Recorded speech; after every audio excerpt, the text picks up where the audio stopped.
El número tan alto de secuestros, robo, rapto de niños en Colombia, entre meses y 12 y 13 años, llevó a un grupo de científicos sociales del Valle a realizar un estudio sobre el problema que demoró 4 años.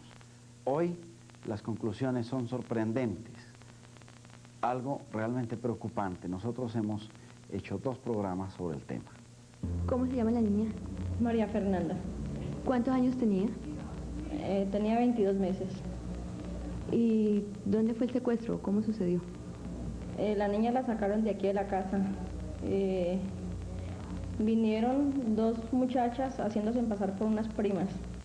El estudio realizado en Cali muestra que el secuestro de niños comenzó en Colombia más o menos sobre 1965. Pero ese estudio ha arrojado cosas como esta, que ya el secuestro, el robo de niños, el rapto, no es una enfermedad que padecen las clases altas. Hoy, tal vez el mayor número está en las zonas de tugurios de las ciudades y se registran secuestros por los cuales piden 10.000 pesos, 5.000 pesos, 20.000 pesos. ¿Usted qué hace? Yo vendo chance. ¿Y su esposo? Mi esposo es zapatero. ¿Ustedes pusieron la denuncia en alguna parte? Sí, señorita, yo puse la denuncia en la inspección de San Carlos. ¿Y a qué otro sitio fue?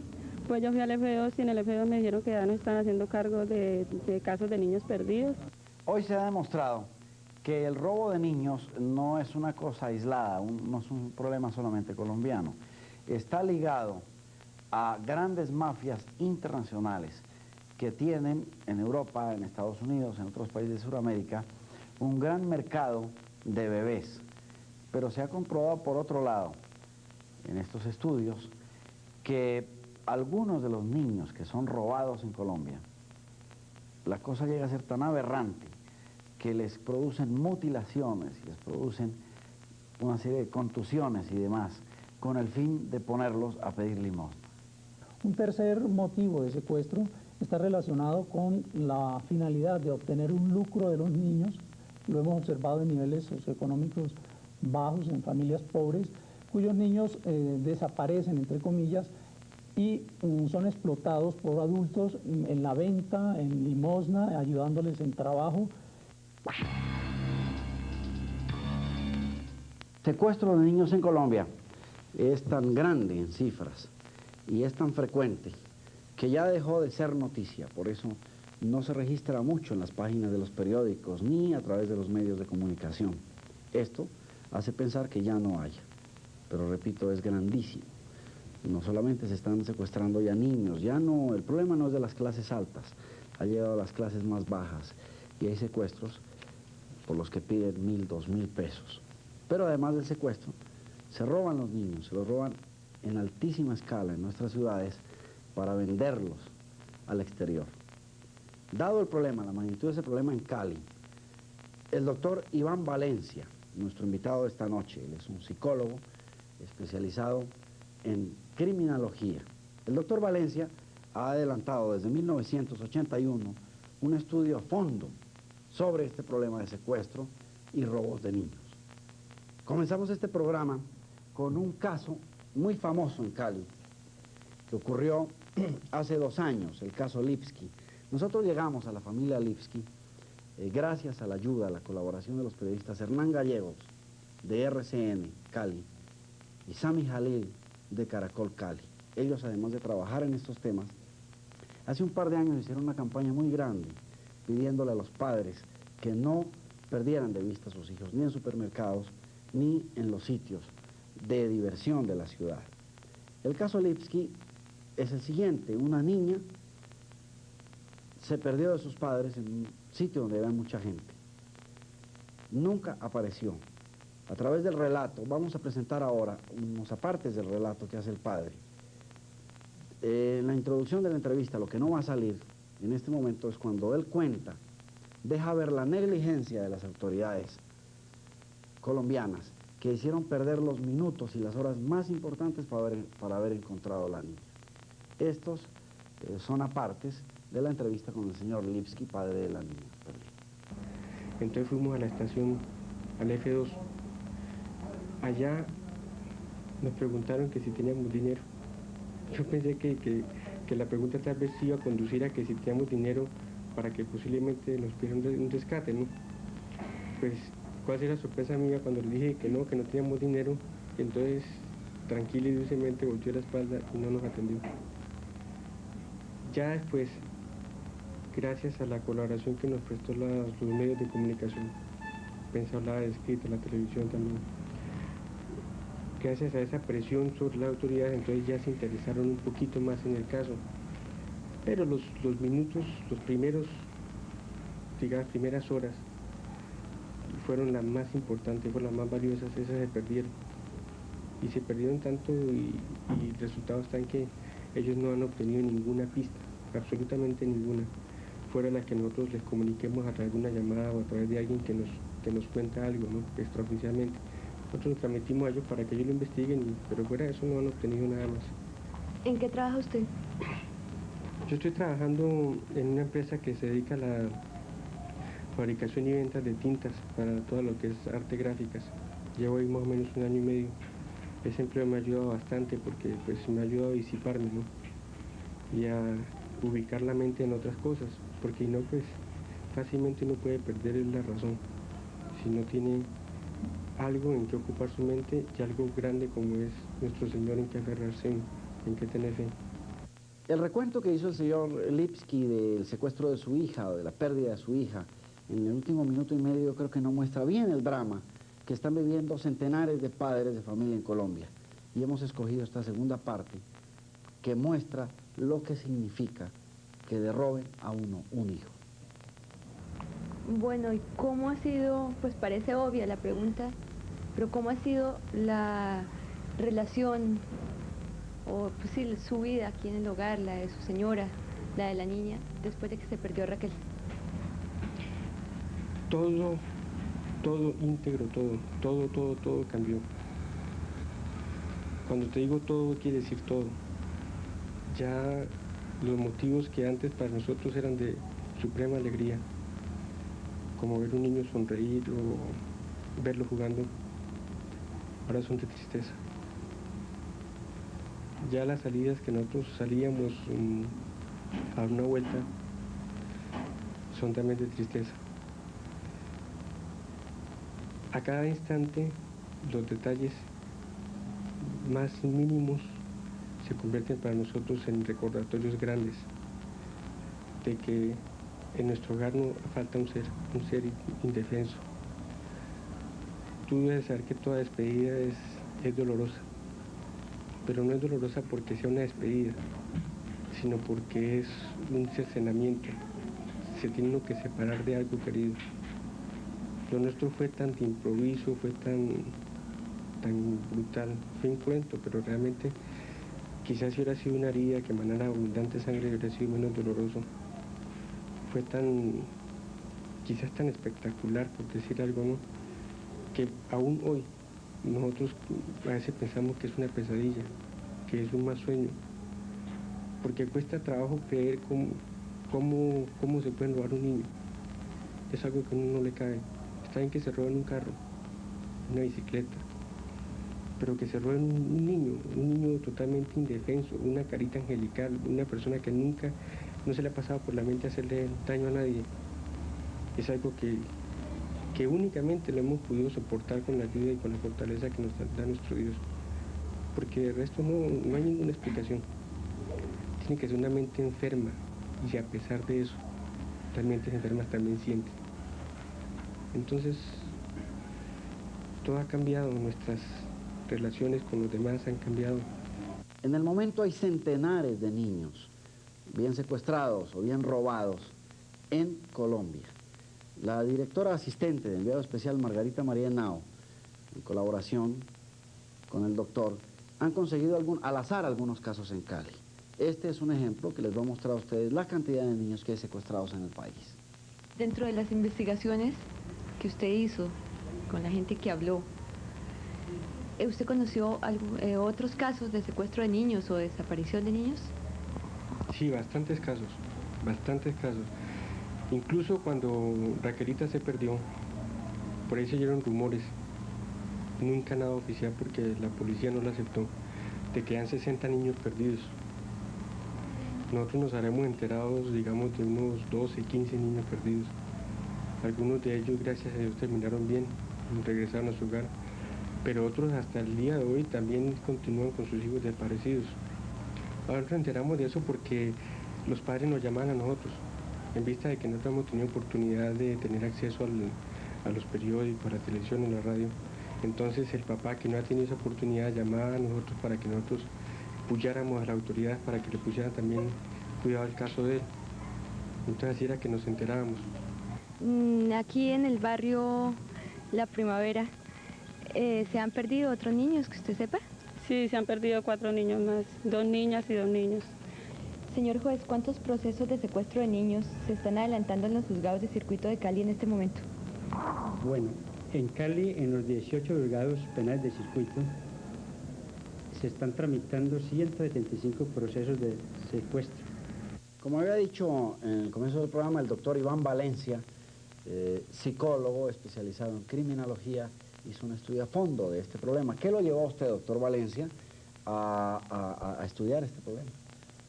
Llevamos 10 años trabajando en la ciudad de Cali en psicología clínica infantil y a raíz de los motivos de consulta de angustia, de inseguridad de un grupo de madres que hacia los años 81-82 llegaron a nuestro consultorio manifestando problemas por la seguridad de sus hijos, por la desaparición de los niños, empezamos a interesarnos en el tratamiento y la observación de este tema. A partir de entonces se gestó este trabajo que ahora presentamos y que constituye en realidad un aporte para continuar en el tratamiento de una problemática social que ciertamente, como tú lo anunciabas inicialmente, continúa afectando a la sociedad colombiana. El secuestro de niños, en realidad, a partir de 1965 empieza a aparecer en Colombia y llama la atención cómo transcurrido tanto tiempo. Sin embargo, el índice, como lo señalarán estadísticas más adelante, se incrementa en vez de disminuir la frecuencia de este delito. Va aumentando. ¿Cómo no? Año tras año el tipo de denuncias va aumentando. Bueno, ¿para qué? ¿Con qué fines? Según su estudio, ¿a qué ha llegado usted a conclusión? ¿Para qué fines secuestran a los niños en este país? Sí, los niños son secuestrados, podríamos decir, básicamente con 5 fines. Una finalidad es la denominada extorsiva, que es la finalidad de explotar, Plata. de obtener dinero de los padres para devolver a su hijo. Otra finalidad parece estar muy asociada a los fenómenos de adopción dentro del país y muy especialmente de fuera del país, hacia Europa, hacia los Estados Unidos. Un tercer motivo de secuestro está relacionado con la finalidad de obtener un lucro de los niños. Lo hemos observado en niveles socioeconómicos bajos, en familias pobres, cuyos niños desaparecen, entre comillas, y son explotados por adultos en la venta, en limosna, ayudándoles en trabajo. Es otra manera de explotación del niño directamente. Una cuarta finalidad que aparece últimamente está asociada a prostitución infantil en el mercado de los Estados Unidos especialmente. Es decir, que se llevan niños de Colombia, se las roban, y niños también, para llevarlos a prostíbulos en los Estados Unidos. Y para filmaciones, para cine rojo infantil. Es uno de los últimos datos que se está obteniendo también de posible mercado, lamentablemente, de nuestros niños. Una quinta causa que hemos hallado es venganza entre familias, rivalidades e incluso dentro de las mismas familias, ¿no? No solo entre personas que por diferentes motivos tienen disputas, sino que además dentro de un mismo seno familiar, dentro de consanguíneos, se ha dado motivos de venganza que ha llevado a secuestro de niños e incluso la aparición de ellos muertos. Bueno, la pregunta, cualquier señora de costurero cuando oye estas cosas, lo primero que dice es, bueno, doctor, ¿y qué hace el Estado colombiano para controlar esto? ¿Qué está haciendo?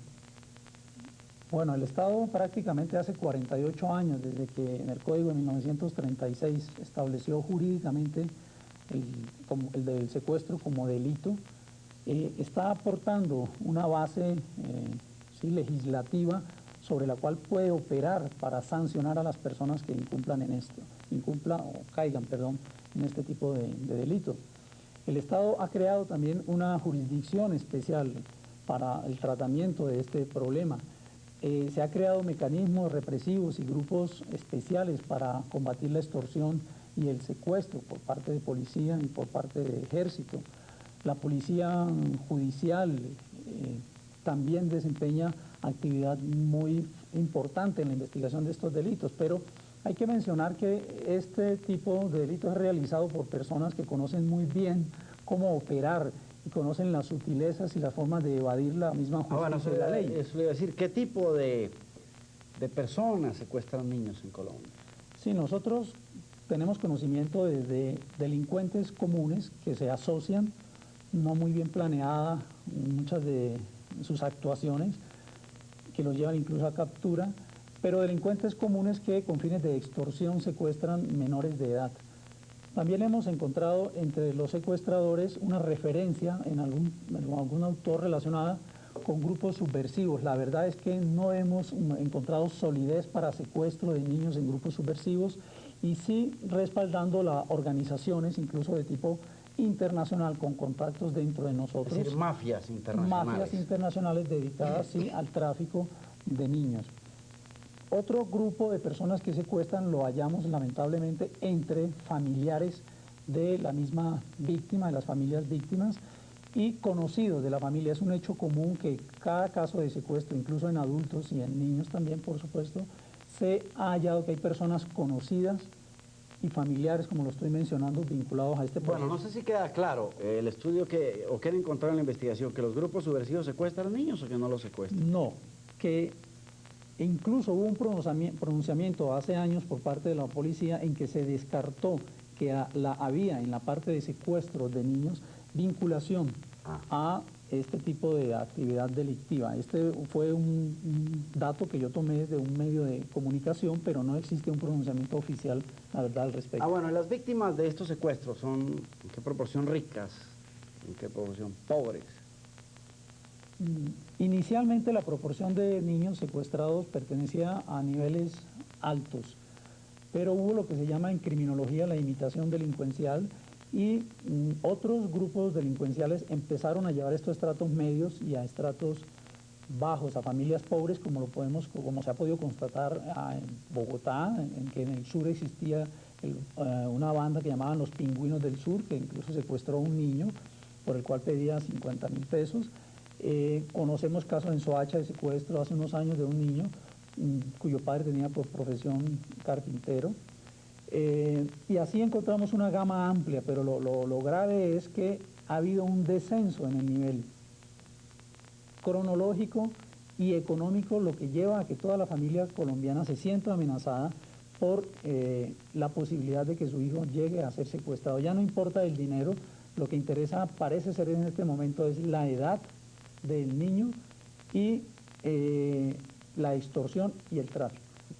Bueno, respecto de lo que habla el doctor, nosotros tenemos el testimonio de la desaparición, aparente rapto del hijo de un zapatero en la ciudad de Cali. Señora, ¿cuándo desapareció su hijo? El 6 de junio ¿De este año? de este año, sí. ¿Cómo se llama él? Juan Carlos Murillo Montaño, ¿Cuántos años tiene? 7 años. ¿Y dónde estaba cuando el niño se perdió? Bueno, el niño yo lo mandé un mandado donde una amiga, le mandé un mandado, yo lo bañé, lo arreglé, como a las 11:30 de la mañana. Le dije, ay, me lleva esto donde está la amiga y viene, no se demora. ¿Y era cerca? Sí, como a las 3 cuadras. Entonces lo mandé como a las 11:30, le dije, ahora viene para que almuerce. Y no volvió. ¿Y usted ha preguntado, de pronto está herido o haya tenido un accidente o algo? Sí, yo he ido al hospital, al anfiteatro, a las inspecciones, en ninguna parte me dan razón del niño, ni la gente, ni nadie. ¿Nunca lo vieron cuando salió de la casa? Nadie lo vio. Nunca lo vieron, la gente, nadie lo ha visto, nadie me da razón. ¿Usted qué hace? Yo vendo chance, ¿Y su esposo? mi esposo es zapatero. Doctor Valencia, hay la duda, cuando uno mira por encima en el estudio de ustedes, si todos los niños que desaparecen en los barrios bajos son secuestrados. Ciertamente no todos los niños que desaparecen son secuestrados. Esto motiva incluso a denuncias a veces tempranas que generan otro tipo de problemas a nivel de inspecciones. Pero la verdad es que hay niños que llevan más de 2 días de desaparecidos, entre comillas.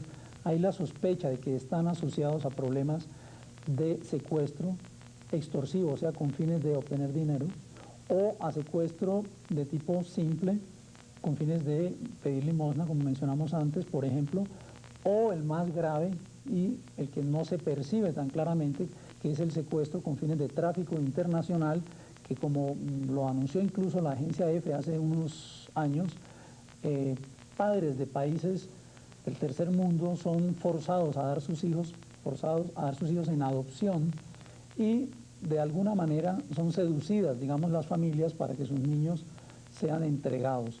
Cuando esto no ocurre, se cuenta con contactos en barrios para que arrebate a los niños y se lleven a tráfico internacional.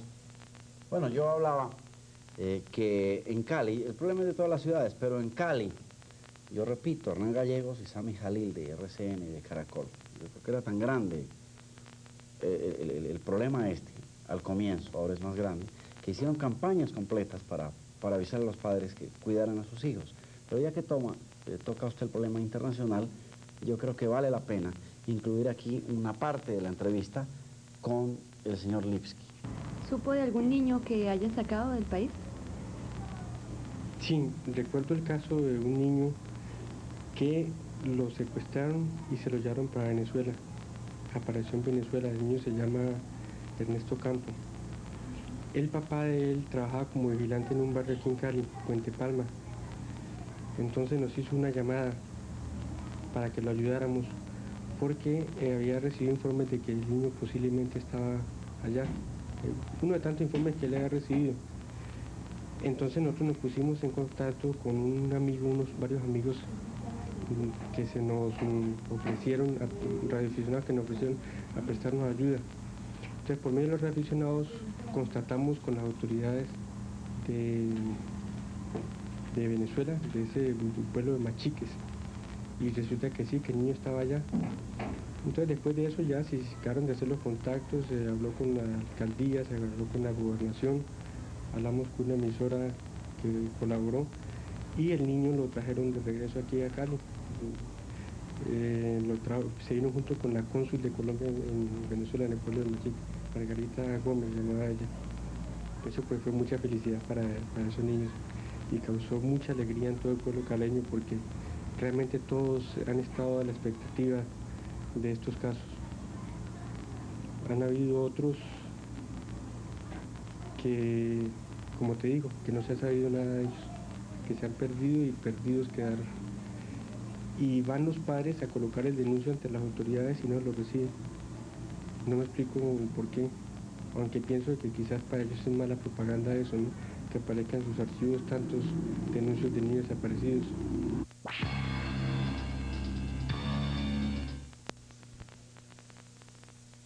A mí me parece que es importantísimo que este tipo de problemas, este tipo de lacras tan graves que azotan al país se debata ampliamente en estos medios masivos de comunicación. Por este motivo hemos invitado para el próximo lunes al doctor Iván Valencia, psicólogo, especialista en criminología, para que continúe mostrando los resultados sorprendentes y yo creo que también desmoralizantes de su estudio.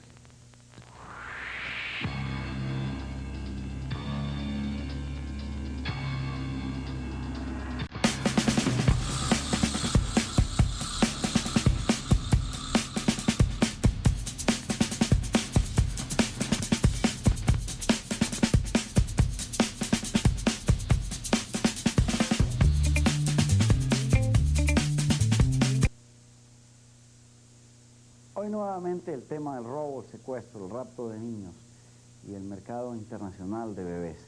Pero un estudio realizado en Cali, en el cual nos basamos para realizar estos programas, muestra que este tráfico de niños no siempre es para vendérselos a hogares en el extranjero, formados por personas que no hacen los trámites necesarios para la adopción legal, sino también que están llevándose a nuestros niños a otros países para dedicarlos a la prostitución y a cosas tan aberrantes como para realizar cine rojo con menores. A Estados Unidos, a Venezuela y a algunos países de Sudamérica. Para dedicarlas a la prostitución. Para trabajo en prostitución, ¿cómo no? ¿Niños también se llevan con este fin? Niños a los Estados Unidos con fin de explotación comercial, de cine rojo, de prostitución infantil. Enviado especial entrevistó a varios padres de familia y habló desde luego con muchos más que no quisieron pararse frente a las cámaras. Padres que tienen hijos perdidos, secuestrados, algunos raptados, otros. Y en absolutamente todos los casos, ellos denunciaron la negligencia enorme de las autoridades policivas, la negligencia en parte de los servicios secretos para investigar y para combatir frontalmente este grave problema que afronta el país. En ocasiones la policía judicial obra como una rueda loca, independiente del juez de conocimiento o del juez de instrucción.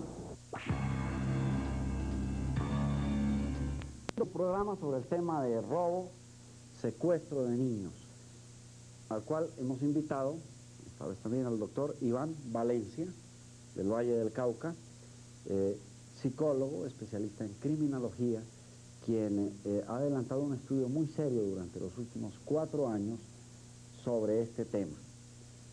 El doctor Valencia, para quienes no vieron el programa anterior, ha revelado, aparte de su estudio, a través del cual se ven cosas realmente monstruosas, rapto de niños para lesionarlos, mutilarlos y ponerlos a pedir limosna, tráfico internacional de niños, se los roban para venderlos en otros países, trata de blancas, se roban niñas y niños también para llevarlos a prostíbulos en países como los Estados Unidos. Pero queremos comenzar, yo quiero comenzar este programa con el testimonio de una señora que vino hace 3 días a mi oficina, una abuelita, vino desesperada porque le secuestraron a su nieta de 6 años en una ciudad que no podemos decir por razones obvias cuál es la ciudad. La señora va a aparecer de espaldas. Yo quisiera que ustedes le vieran la cara a esa dama. Desgraciadamente, ella, como decenas de padres con los que hemos hablado, entre otras cosas se queja de que algunos servicios de secretos le cobran dinero a los padres de familia para agilizar la investigación y las pesquisas por secuestro y desaparición de sus niños. Este es el testimonio. Señora, ¿cuánto hace que secuestraron su nieta? 4 meses. ¿Cuántos años tiene la niña? 8 años tiene la niña. ¿Y dónde desapareció? ¿Dónde estaba ella cuando desapareció? Bueno, nosotros la mandamos enfrente de la casa a una cigarrería porque quería comprar un helado. Y entonces, a partir del momento de que salió de la casa, nosotros no la volvimos a ver. Fue cuando dimos noticias a las autoridades. Pero alguien vio que se llevaron la niña o tuvieron alguna llamada de alguien pidiendo un rescate porque pues, la niña ha podido irse por su propia cuenta. Sí, inicialmente las personas que se apoderaron de la niña pidieron 100.000 pesos, pero no hemos vuelto a saber ninguna razón ni han vuelto a llamar hasta el momento. ¿Y a dónde se dirigieron ustedes? ¿A qué autoridad? Nosotros nos dirigimos al DAS, al F2 y a la Procuraduría. Pues yo les pido muy especialmente, encarecidamente, la madre y yo que soy la abuela, de que nos colaboren en lo que más puedan para ver si podemos recuperar a nuestra nietecita. ¿Ustedes han tenido pues contacto directo con las autoridades? ¿Saben cómo va la investigación? Sí, permanente, pero ellos dicen que pues no tienen ninguna pista hasta el momento. Doctor Valencia, al terminar este estudio a fondo que han hecho ustedes del problema del secuestro, rapto de niños, ¿cómo han encuadrado? Es decir, ¿qué encuentran? ¿Cómo queda golpeada la familia del niño que se pierde, que es secuestrado o raptado? Sí, ciertamente nosotros desde el punto de vista clínico clasificamos el secuestro como un evento traumático tanto para el niño como para la familia.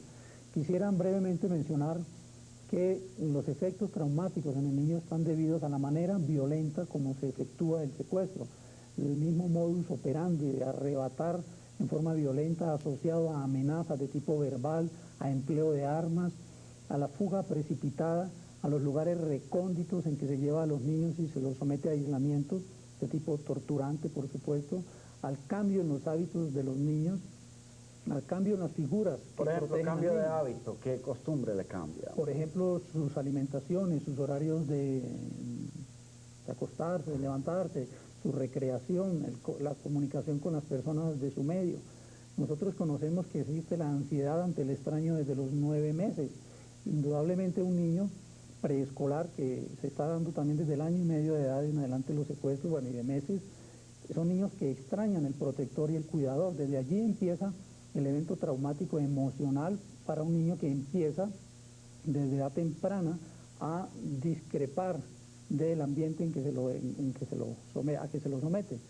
Con mayor razón a niños en edad escolar, entre 7 y 12 años, que ya tienen un nivel intelectual, un nivel de personalidad más desarrollado, su afecto ligado a cuidadores, a protectores, a padres muy definidos, y una ligación afectiva a su contexto social que le es arrebatada de manera violenta y que le implica realmente una crisis de adaptación indudablemente. Bueno, doctor, ¿por qué no lee? ¿Por qué no habla un poco de las de estadísticas, de cifras, a través de las cifras ahí, otras cosas, de las conclusiones de su estudio?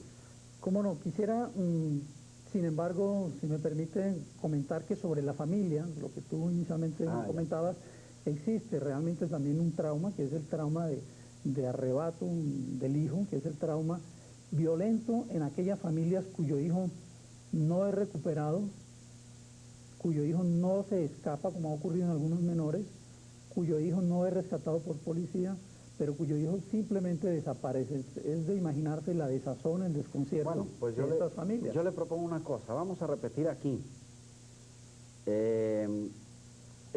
parte del testimonio del señor Lipski. Eso lo presentamos en el programa pasado, pero yo creo que son palabras tan elocuentes que resumen todo lo que está diciendo usted y que muestran lo que le pasa a una familia a la cual le han arrebatado un hijo. Bueno, ¿y cómo ha sido, pues parece obvia la pregunta, pero cómo ha sido la relación, o pues sí, su vida aquí en el hogar, la de su señora, la de la niña, después de que se perdió Raquel?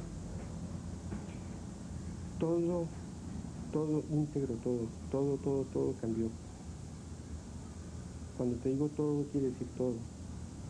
Ya los motivos que antes para nosotros eran de suprema alegría, como ver un niño sonreír o verlo jugando, ahora son de tristeza.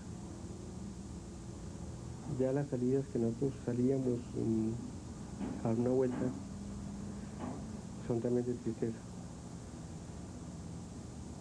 A cada instante los detalles más mínimos se convierten para nosotros en recordatorios grandes de que en nuestro hogar no falta un ser indefenso.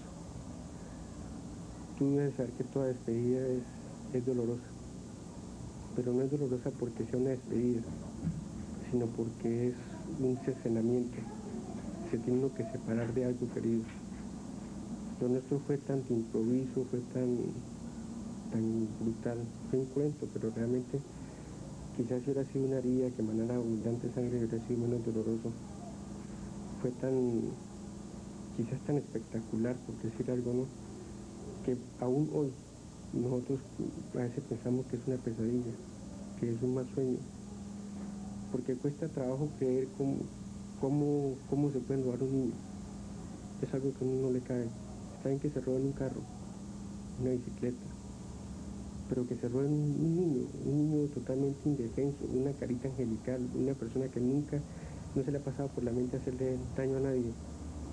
Es algo que únicamente lo hemos podido soportar con la ayuda y con la fortaleza que nos da nuestro Dios, porque de resto no hay ninguna explicación.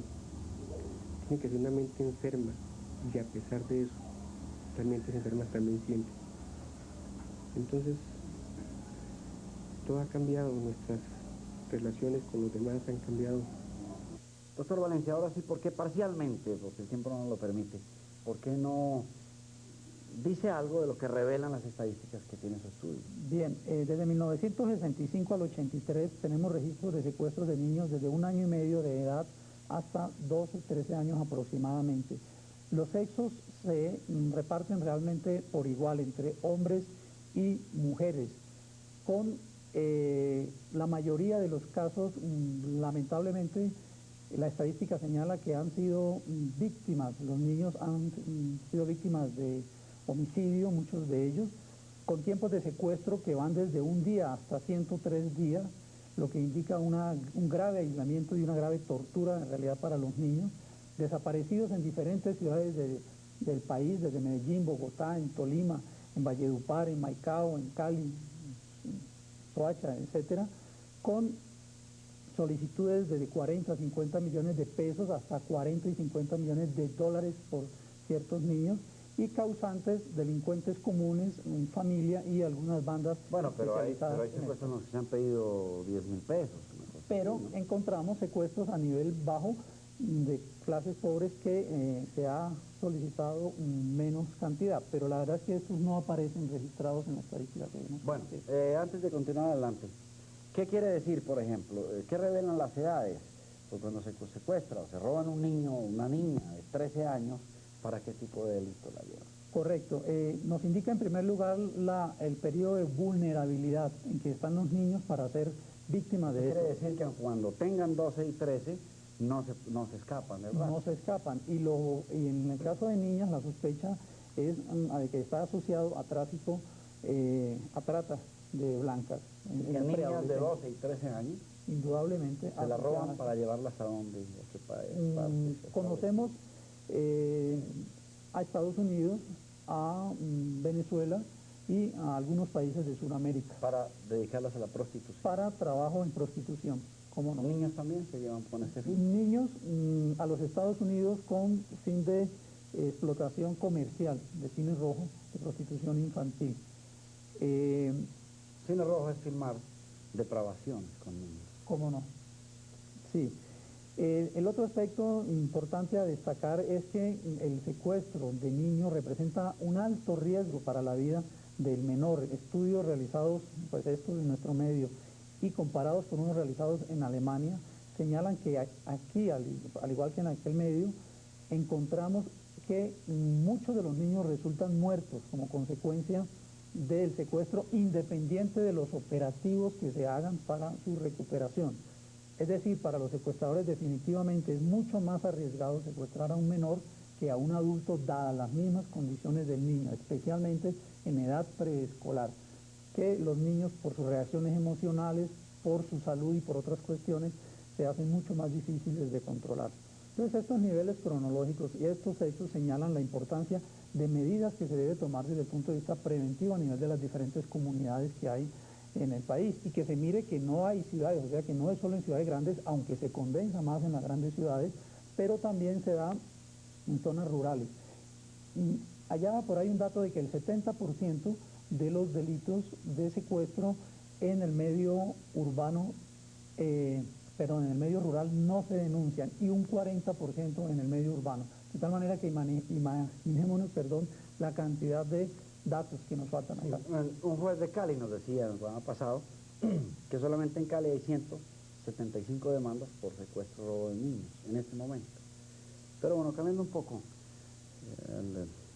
el tema de la entrevista, ¿qué dice el estudio que han realizado ustedes sobre el comportamiento, sobre la capacidad que tienen los cuerpos investigadores, los servicios secretos colombianos frente a este problema? Bien, nosotros conocemos la buena voluntad que existen en autoridades de los diferentes comandos, pero sabemos una serie de limitaciones que existen para la investigación efectiva de estos casos. Primero, porque las pesquisas en muchos de los casos son tan etéreas que no hay suficientes testigos, que no hay suficientes pruebas, y por ejemplo, Policía Judicial encuentra una serie de tropiezos para estas investigaciones.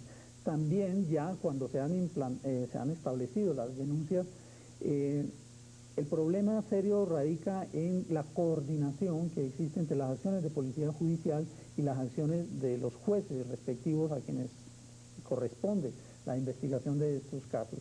No sé si lo corte, doctor, pero es que tenemos un testimonio muy valioso un juez de Cali refiriéndose a este tipo de problemas. Esta es la parte. ¿Cómo son las relaciones de los juzgados aquí en Cali con la policía judicial? Hay ciertas fallas, hay que decirlo.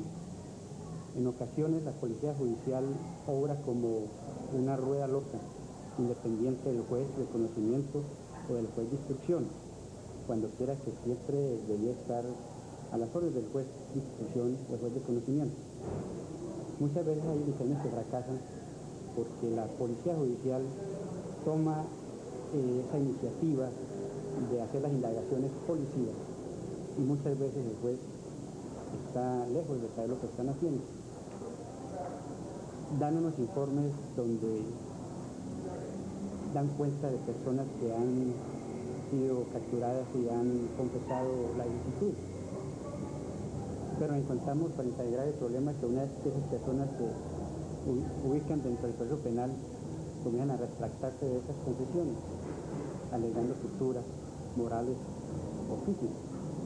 Entonces, de allí puede fallar una investigación, que si se hiciera en común acuerdo con el juez instructor o con el juez de conocimiento, no habrían tantas fallas. Entonces la policía judicial debe estar directamente bajo la orden y disposición de los jueces de instrucción y los jueces de conocimiento.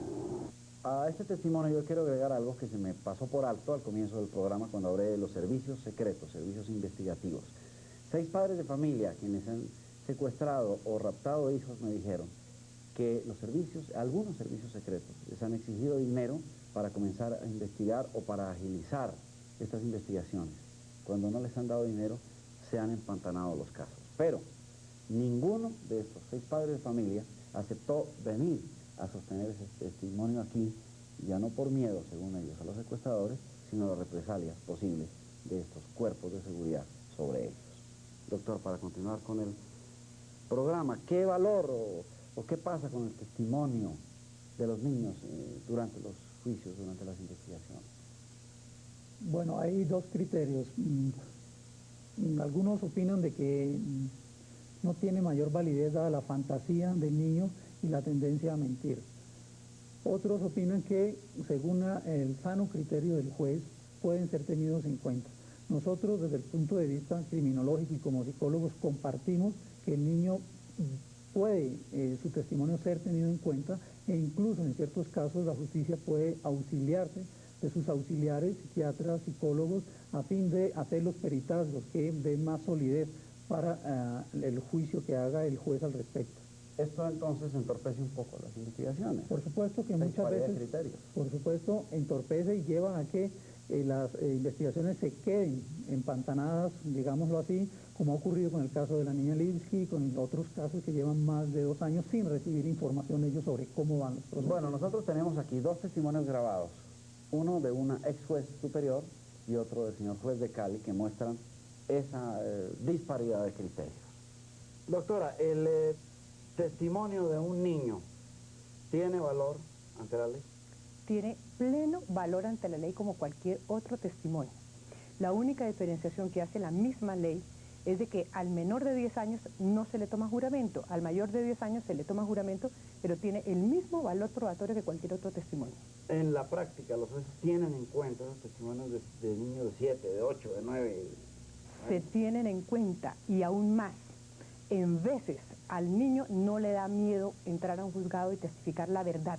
En cambio al mayor sí le pasa, que por miedo no va al juzgado. El testimonio de un niño siempre se ha tenido, siempre le ha dado una valoración muy restringida por aquello de su falta de madurez psíquica y psicológica. Vale el testimonio siempre y cuando esté respaldado con otras pruebas dentro del mismo proceso. Es decir, que si es un testimonio único, sería un testimonio bastante peligroso para darle toda credibilidad. Doctor Valencia, ¿qué tratamiento se le da en el penitenciario, digamos, y penal a estos delincuentes? Sí. El tratamiento penal sigue los procedimientos fijados por la ley. Desde el punto de vista penitenciario, que es muy importante porque se pretende prevenir a través de la rehabilitación de las personas que hayan sido condenadas por este tipo de delitos, nosotros hemos averiguado, por supuesto, que hay los problemas de todo nuestro sistema penitenciario por la ausencia de recursos, por la ausencia de ayudas efectivas para la rehabilitación de los delincuentes y por tanto las personas que se encuentran pagando condena por este tipo de delito siguen el curso de los demás detenidos. Realmente no encontramos unas medidas especiales y desde el punto de vista de prevención criminal esto nos señala que realmente la pena en este caso tampoco tendría un valor reeducativo o readaptativo para quienes han llegado a ella.